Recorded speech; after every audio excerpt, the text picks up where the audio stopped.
मैं आज आपको बीएससी पार्ट 1 का पेपर फर्स्ट पढ़ा रही हूँ। उसका यूनिट सेकंड शुरू करूँगी, जिसका नाम है आपेक्षिकता का सिद्धांत। अब आपेक्षिकता का सिद्धांत जो है वो थ्योरी ऑफ रिलेटिविटी, वो बेसिकली आइंस्टीन ने दिया था। तो आइंस्टीन ने जो ये आपेक्षिकता का सिद्धांत दिया था, उसका मूल ओरिजिन कहाँ से हुआ था वो हम पढ़ना चाहेंगे। तो उसमें सबसे पहले जो इम्पोर्टेंट है वो है माइकलसन मॉडले का प्रयोग, माइकलसन मॉडले एक्सपेरिमेंट। तो हम सबसे पहले माइकलसन मॉडले ने भी ये एक्सपेरिमेंट क्यों दिया था वो हम पढ़ना चाहेंगे। तो हम आज इसके अंदर एक जनरल चीज पढ़ रहे हैं। कल से नेक्स्ट लेक्चर से हम इसको थ्योरी सिस्टमेटिक वे में इस चैप्टर को पढ़ेंगे।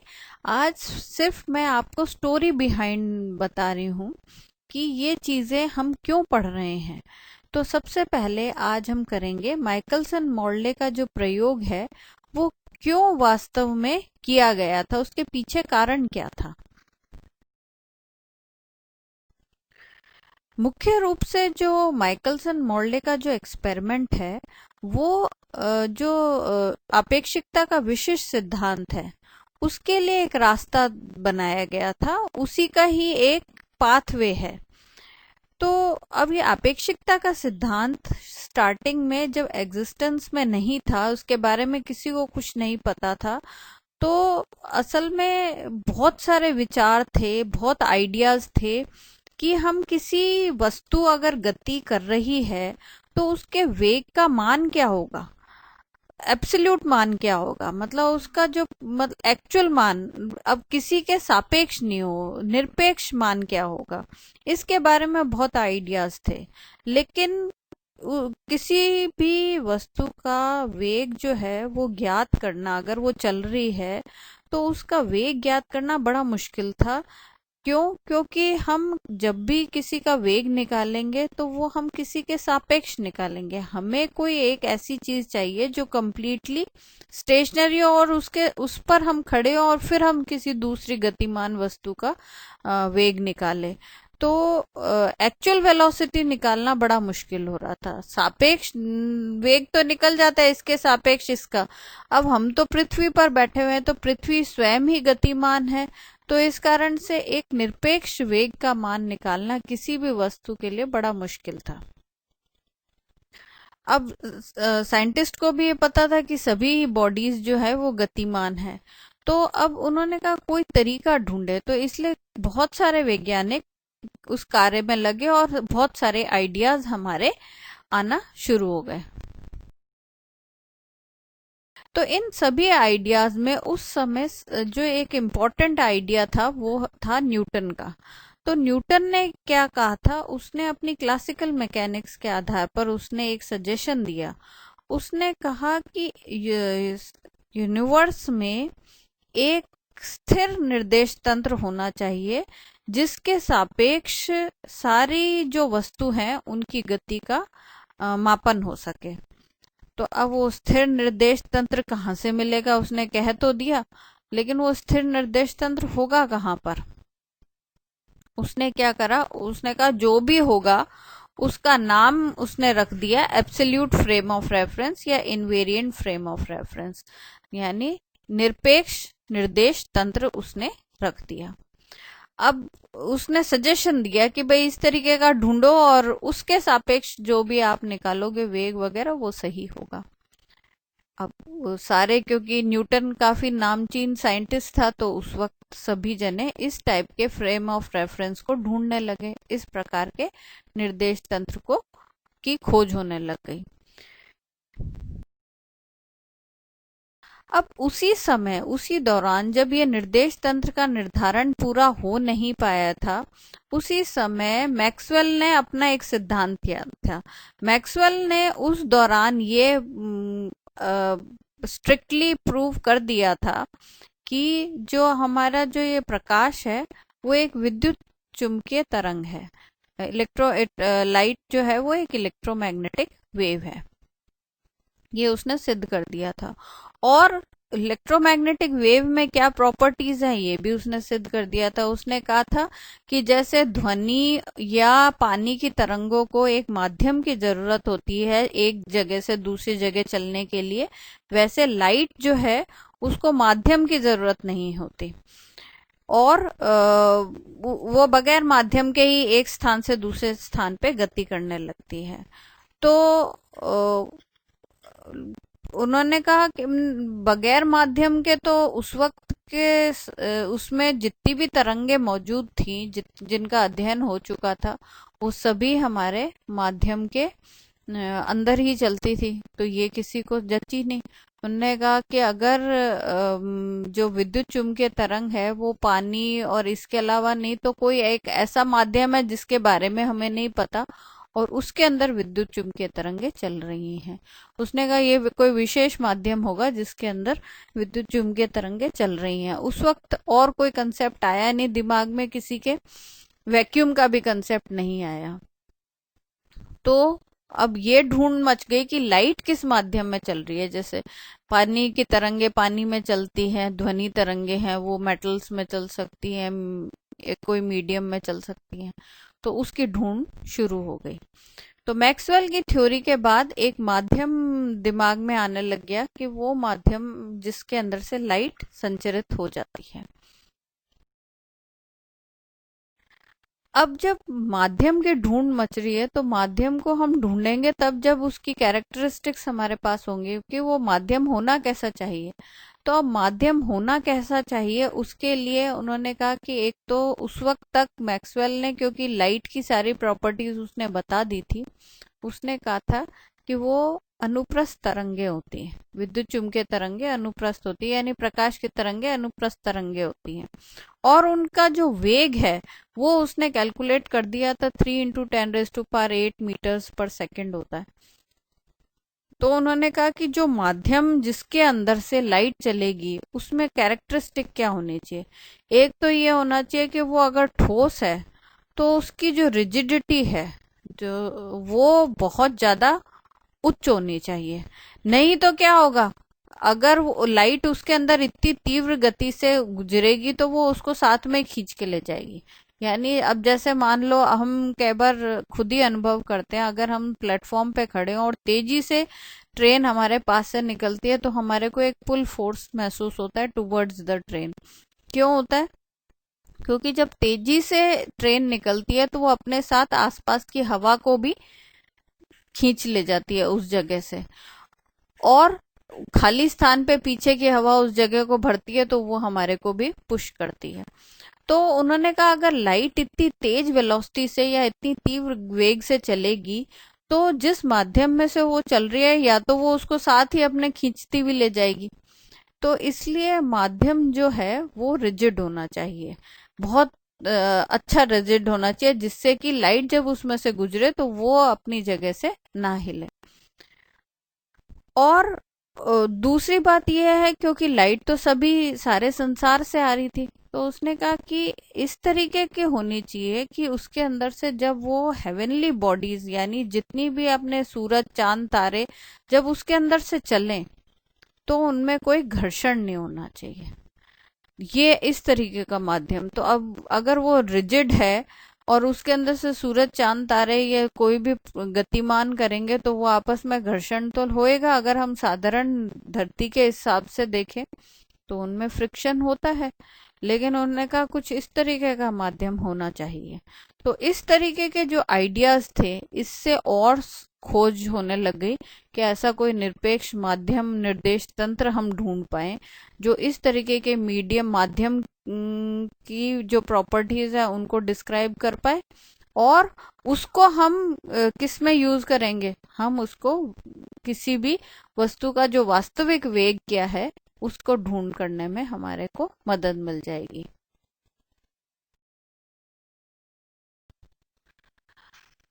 मैक्सवेल ने एक चीज और बताई थी, उसने ये कहा था कि जो प्रकाश का वेग जो होता है वो सभी दिशाओं में समान होता है अगर वो वैक्यूम में चलती है। उसने जो खाली चीज थी उसने उसको वैक्यूम कह दिया था, लेकिन वैक्यूम खाली स्थान जो है, लेकिन उसने कहा कि भाई वैक्यूम है या नहीं ये उसको नहीं पता, लेकिन वो लाइट जो है वो जैसे सूरज से पृथ्वी तक आ रही है तो वो किसी माध्यम में चलकर आ रही है। लेकिन उसने ये पता लगा लिया था कि अगर कुछ भी वैक्यूम है, कहीं हम इमेजिनरी वैक्यूम क्रिएट कर लेते हैं, तो अगर प्रकाश को वैक्यूम के अंदर किसी भी दिशा में भेजा जाए तो उसकी सभी दिशाओं में वेग जो है वो समान दिखाई देता है। तो उसने ये सोचा कि अगर मुझे निरपेक्ष निर्देश तंत्र बनाना है तो ऐसा निर्देश तंत्र होना चाहिए जिसके अंदर प्रकाश का वेग सभी दिशाओं में समान हो। अब मुझे ऐसा माध्यम ढूंढना चाहिए या ऐसा निर्देश तंत्र ढूंढना चाहिए जिसके अंदर प्रकाश का वेग सभी दिशाओं में अगर सेम है तो वो मेरा निरपेक्ष निर्देश तंत्र बन सकता है। तो उनका उनका भाई अब ऐसा माध्यम उस वक्त तक तो कहीं अवेलेबल था नहीं, उन्होंने उसका नाम रख दिया, उन्होंने कहा ईथर है उसका नाम। अब ईथर ये आपके केमिस्ट्री वाले से मत समझना, ईथर का मतलब होता है कुछ आभासी जो ये सुपर नेचुरल, उसको अभी हम ईथर कहते हैं। तो उन्होंने क्योंकि उसके बारे में कुछ पता नहीं था उसका नाम ईथर रख दिया। जैसे भूतहा होता है ना, भूत जैसा कोई फिगर दिखा जो हमारे को कुछ एहसास हो रहा है, उस तरीके से उसने उसका नाम उसके आधार पर रख दिया ईथर। अब उसने कहा कि पूरे संसार में, उसने अपने हिसाब से कह दिया कि पूरे संसार में ईथर है, यानी सूरज चांद तारे जितने भी हेवनली बॉडीज हैं वो सारे के सारे उस ईथर में गतिमान है। और वो ईथर ऐसा माध्यम है जिसमें प्रकाश किसी भी दिशा में जाए वो समान वेग से चलता है।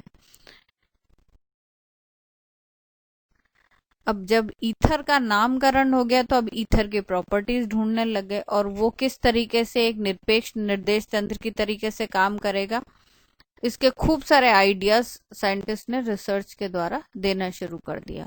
उसमें से दो आइडियाज जो थे वो बहुत इंपॉर्टेंट थे, उनकी बात करते हैं। पहला आइडिया तो कुछ साइंटिस्ट ने दिया, उन्होंने कहा कि जो बॉडीज चल रही हैं वो अपने साथ ईथर को साथ में ड्रैग करती हुई ले जाती है, यानी ईथर भी उनके साथ साथ घिसटता हुआ जाता है। तो इस कारण से उनके ईथर और बॉडीज के बीच में कोई रिलेटिव मोशन नहीं होगा, कोई सापेक्ष गति नहीं होगी। और दोनों साथ साथ चल रहे हैं, जैसे मूविंग बॉडी चली उसने ईथर को धक्का दिया और ईथर भी उसके साथ साथ चल रहा है, तो सापेक्ष वेग नहीं दिखाई देगा। और ऐसी स्थिति में वेलोसिटी ऑफ लाइट जो है, वेलोसिटी ऑफ लाइट भी इसी तरीके से ही चलेगी, वो भी उसको धकेलती हुई जा रही है, तो उसकी सब दिशाओं में उसका जो वेग है वो एक समान दिखाई देगा, है ना। लेकिन इसके साथ जो ऑप्टिकल फिनोमिना है, जो इसके जो हमारे लाइट के जो फिनोमिनाज हैं अलग अलग, जो प्रकाश आ रहा है सूरज चांद तारों से, उसके आधार पर हम जो व्यतिकरण, विवर्तन और ये सारे अलग अलग प्रभाव थे वो इससे डिस्क्राइब करना मुश्किल हो गया। और मेन चीज तो ये था स्टेलर एबरेशन जो होता है, जो कि ऑलरेडी प्रूव्ड एक घटना थी, वो हमारा तारकीय एबरेशन जो था वो डिस्क्राइब करना मुश्किल हो गया था, तो इसलिए ये आइडिया ड्रॉप कर दिया। इसमें मुख्य चीज ये निकल के आई थी कि ऐसी स्थिति में अगर हम ये आइडिया सही मान लेते हैं तो हमारे पास कोई भी ऐसा इंस्ट्रूमेंट नहीं है, ऑप्टिकल इंस्ट्रूमेंट उस वक्त मौजूद नहीं था जो इस घटना को नाप सके कि ये वाकई घटना हो सक रही है। ऑप्टिकल फिनोमेना का तो नहीं था, और कोई तरीके से नापा जाए तो उसका हो सकता है। लेकिन सबसे दिक्कत इसमें यही आई कि इसमें तार के एब्रेशन वगैरह, जो तारों से जो रोशनी आ रही है उसके अंदर जो एब्रेशन प्रोड्यूस होता है वो डिस्क्राइब करना इसमें मुश्किल हो गया था, और इसलिए इस आइडिया को ड्रॉप कर दिया गया। अब दूसरा आइडिया आया। दूसरा आइडिया ये आया कि भाई जो ईथर है, जो जितनी जो मूविंग बॉडीज हैं वो एक स्टेशनरी ईथर मीडियम में चलती हैं, और इस कारण से अब जब स्टेशनरी ईथर मीडियम में चलती है तो ईथर मीडियम स्टेशनरी है तो उन दोनों के बीच में कोई रिलेटिव मोशन होगा, सापेक्ष वेग होगा ही होगा। और इस कारण से क्या होगा, लाइट अगर एक दिशा में चलती है और उसके बाद हम उसको किसी लंबवत दिशा में गतिमान करते हैं, तो दोनों दिशाओं में उसकी जो वेग है वो अलग अलग दिखाई देना चाहिए। और ये जो घटना है, ये जो आइडिया था, ये ऑप्टिकल जो आपके इंस्ट्रूमेंट्स हैं जो हमारे ऑप्टिक्स में यूज में आते हैं, वो इंस्ट्रूमेंट हम इनको यूज कर सकते हैं इनको नापने के लिए।